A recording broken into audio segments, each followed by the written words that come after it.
Speaking of areas of improvement for small business, tell us a little bit about Era Group. Who is Era Group? What specifically, what services do they offer? I guess we'll start there. So we are the largest cost intelligence consulting firm in the world that probably your guests have never heard of. And what we do, we specialize in reducing indirect costs and improving profitability, saving the people. Because a lot of companies go to the people first, and that's just backwards.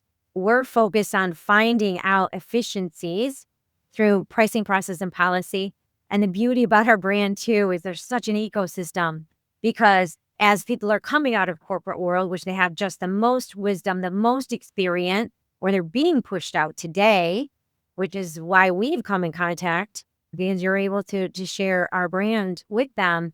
But we're able to really take that knowledge so that that business owner, those C-suite, can focus on their core business. Right. Well, we come alongside them, no pressure, no embarrassment, but to improve their business.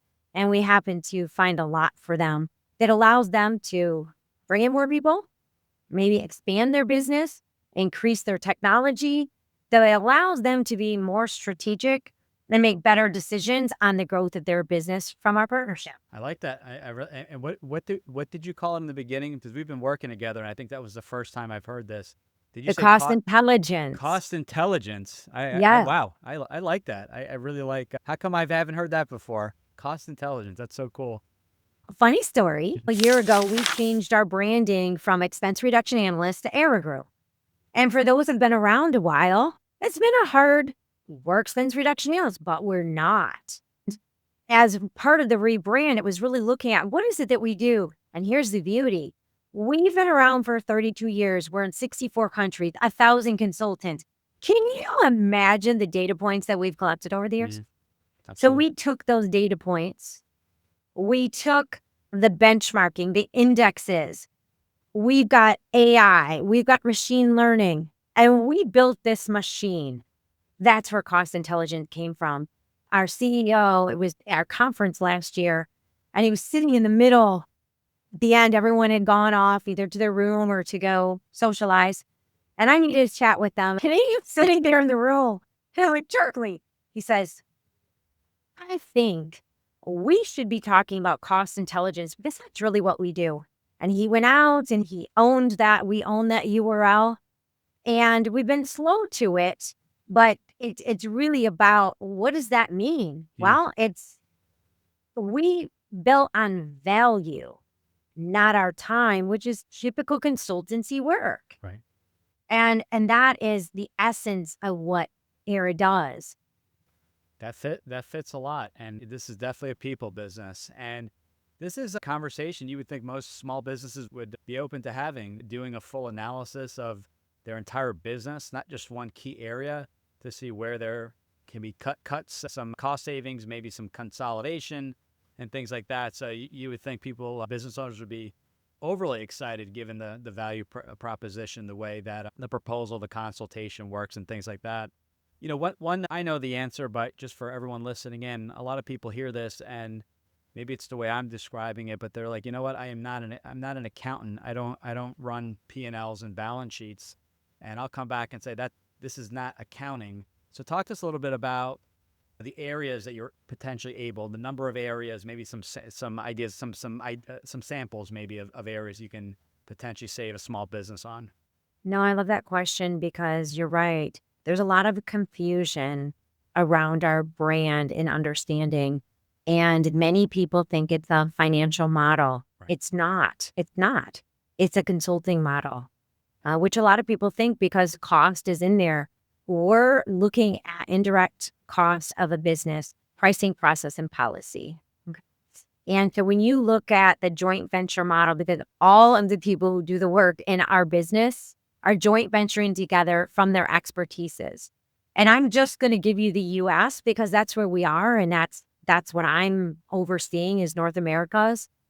We have over 75 different areas of expertise here at Era. Wow. And if you want to get granular, which you can, I would say it is between 200 and 300. What do I mean by that? solar. You look at utilities. It could be oil. It could be electricity. It could be solar. Okay.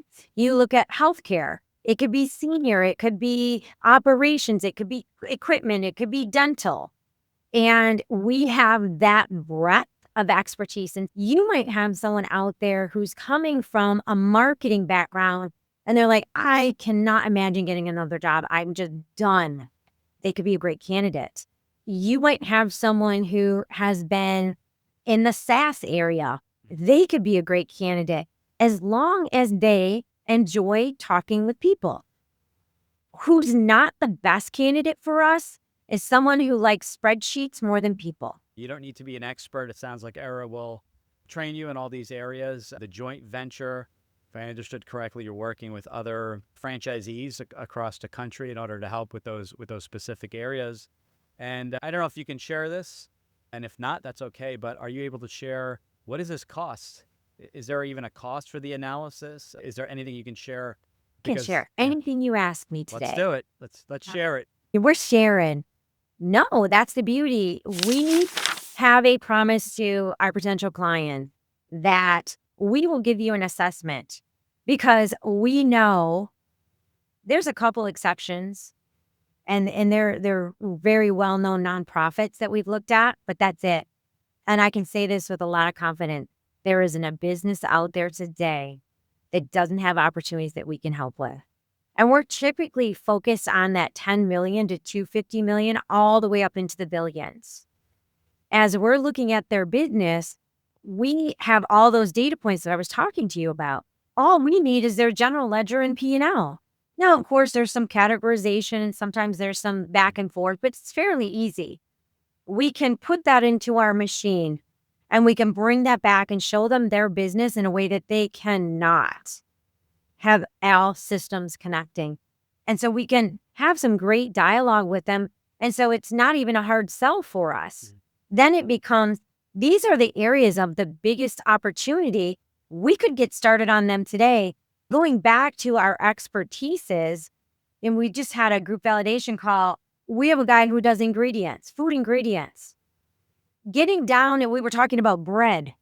And he was talking about an ingredient that the client was using was a pharmaceutical grade.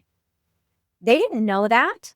So they were always doing what they had always done. So he came in and said, this product is equivalent and it costs $2,000 less a barrel. And they were buying millions of barrels. That's, sometimes you don't even realize it's something, you're missing that, something as simple as that. And that's just one area. So that level of expertise is what we can bring to a client who thinks of an ingredient expert in cost intelligence. But that's the scope and the breadth that we can bring. You think of sea freight. When all those boats were sitting out in California, we saw it on the news in 2020, our clients weren't dealing with that because our experts knew those things were coming before they were, and they knew how to move around them. So our clients, that Eric's client, did not have the disruption that much of the rest of the United States was dealing with. That's amazing. What does it look like for the client that is open to that? Sounds like a free analysis. And then can you share costs, or what does that look like? So we share in the savings. Gotcha. So if we save a business $1 million a year, we share 50% of that. And when I say we, I mean our franchise owners, right, and their collective group. That's how it works. And so a good way to think about it is when we go in and work with a client, here's their level of expenses. You take all their line items and you group them. Here's their expenses. When we come in and we do our work, now their expenses are here. So we bill on that gap for the next 3 years. And we share in that savings with that client so they can take that 50% and push it into their business in a very strategic manner to either hire more people, invest in technology, grow their footprint, whatever is their, take some more profit, whatever is their goal. Love that. Yeah, that's huge. And what business isn't looking in an up or down market looking to save expenses and lower their costs? So I really like that. to add one more thing. Yeah, absolutely. Going back to your potential client, this is the beauty too, because as we bill on value to our client, our franchisees benefit from the value to their bank account. And how much time are they spending? Are they grinding out a 40-hour week for that? No, they're not. And we will monitor it, but there's very little time that gets invested into this on the long term. It's more heavy up front, but then we're staying there as a continual advisor monitoring. And so this isn't a 40-hour a week grinded out. Of course, I don't want to use that word passive investment because we want our owners to be in the business, but they're not sitting at a desk for 40 hours a week. They're not doing it.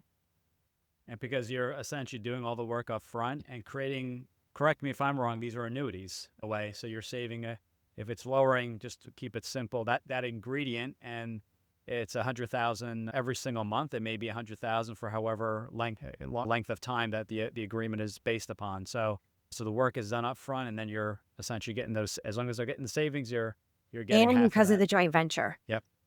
Because someone else that they partnered with is doing that work. But is it really a passive investment? And what kind of time commitment does it actually take to generate this high-value recurring revenue? We reveal the surprising truth next.